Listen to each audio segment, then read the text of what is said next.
Hello, welcome to NoiseFilter Show. My name is MarkAlain Dery. I'm an infectious disease physician. Today with us is David Roston, who is our co-host and excellent producer. Thank you for joining us today, David. Today we're going to talk about actually how measles attacks an unvaccinated child. This comes from a New York Times article that was published on April 11, 2025. Please see this article because it has great animations. We're going to show you some of that right now. So, unlike viruses that require person-to-person contact, measles lingers in the air for up to 2 hours after the person carrying it has left the space. Think about it, Dave. You can walk into an elevator or a grocery store or a doctor's office or what have you, and for 2 hours after somebody has been there that has measles, you could actually contract the virus. This is why it has a reproductive rate of 18. That means one person who gets measles theoretically can transmit it to 18 other people. So this is really, really, really problematic, and this is why it's such an infectious virus. Just to cut you off really quick, I don't think people understand that when they think measles. Yeah. Because it's such it's making a resurgence, but it is such an antiquated disease. Whereas during the COVID-19 pandemic, we were so made aware of updates and transmission and understanding prevention methods. And this is an infectious disease that's been around for so long, but I think there's just such little understanding about it. And that's why it's really important to talk about it right now. I just want to bring that up. The vaccine has been so effective that people haven't seen it. Right. When 93 to 97%, depends on who you ask. We need that to get, the community immunity, right? The so-called herd immunity. But when we had that, a community immunity, at one point, I think in 1990 or maybe 2000, we officially had eradicated measles from the US. I think people just forget about that. So moving on, once it gets inside the body, as you can see in this animation here, the virus takes root by lodging into the nasopharynx or the nasopharyngeal cells in the upper part of the throat, and it starts to spread into the lungs. And this is how you ultimately develop measles pneumonia. But this is also a great place because people can spread it right there. As you can see in this animation, the virus lodges itself in those nasopharynx cells. Once they get in, it's not a one-way route, right? It goes both ways. So it could get in and they could also cough or sneeze it out as well. Mm-hmm. Once it gets in, the virus takes over by multiplying inside the cells and building the so-called army for attack. And I would have you look at the animation. They have a great animation here where they can show you the virus actually approaching a cell's receptor. The receptor grabs the virus and it brings it in by a process, I think, called endocytosis. I haven't thought about that in a minute, but I think that's the process that it's called. But look at the animation because you can see how the cell envelops the virus. If this were the virus, the cell literally opens up and it allows itself.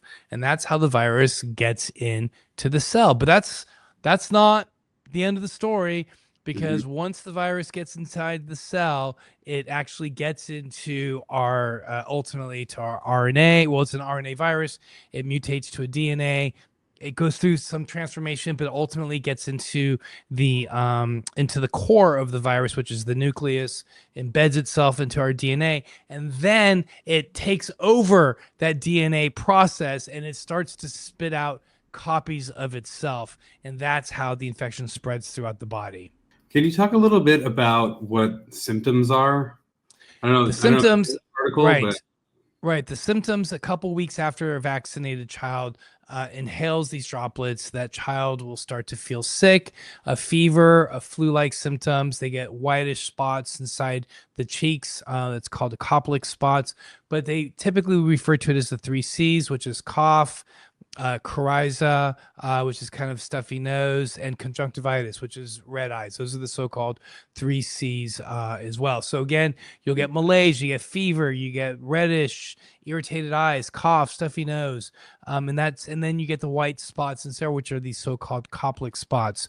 But the breakout of the red rash starting on the face and spreads down the trunk and onto the extremities will happen, like I said, about a week after exposure. And that rash itself can last up to a week.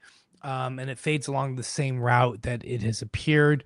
The cough itself can last up to 2 weeks after illness, and the fever can last beyond the third or fourth day of the rash. That suggests that a potential complication could be developing. And I think that what I would like to do now is talk about what those complications can be, because there are several complications that I think that are necessary for us to recognize. One is infection in the lungs, which can develop a pneumonia. And as you can see in this animation here, you can see how fluid develops into the air sacs. The air sacs need to be completely open. It's like a balloon, and you want that to have oxygen, because that's where the transmission of oxygen into the bloodstream happens. Once you get fluid filled in these air sacs, it destroys or collapses those air sacs once the fluid dries out, and that process by which breathing, essentially, we refer to it as respiration. This is all in the lungs, right? This is all in the lungs. But what's worse is that it can get into the brain. And that is what's serious, because that inflammation of brain tissue can result in permanent damage, can result in blindness, can result in deafness as well. And for people who are already immunocompromised, they can create, or they can have a condition which is called measles inclusion body encephalitis. And that occurs when a patient or when a child cannot clear the infection because of their immunocompromised status. It can trigger mental status changes, seizures, and leading to a coma and death. But I think another thing that I think is important for us to recognize is something called subacute sclerosing panencephalitis. So you have a lot of these folks who are like, my kid's going to be fine. This is a little rash. This is a little flu. I don't want them to get the vaccine. I'm happy with them getting measles. It's very benign, but it's not. I just talked to you about how you can get an encephalitis, or you can have blindness or deafness.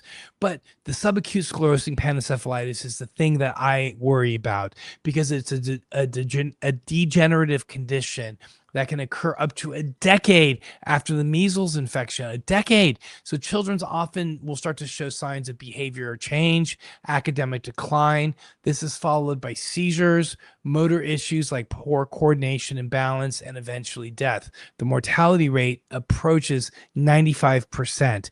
So, for example, like, you could just be living like your normal life, and then all of a sudden your child starts tripping and falling and slumping over to one side of the chair, struggling to lift their chin off their chest during dinner, and then all of a sudden a month or two later your child passes away. And you would think that they survived the measles, but what they did was they just ultimately survive the acute phase, but the virus never really kind of goes away and can come back later and cause significant damage. Yeah, and what you were saying, first of all, that's horrifying, and second of It's all, horrifying, yes.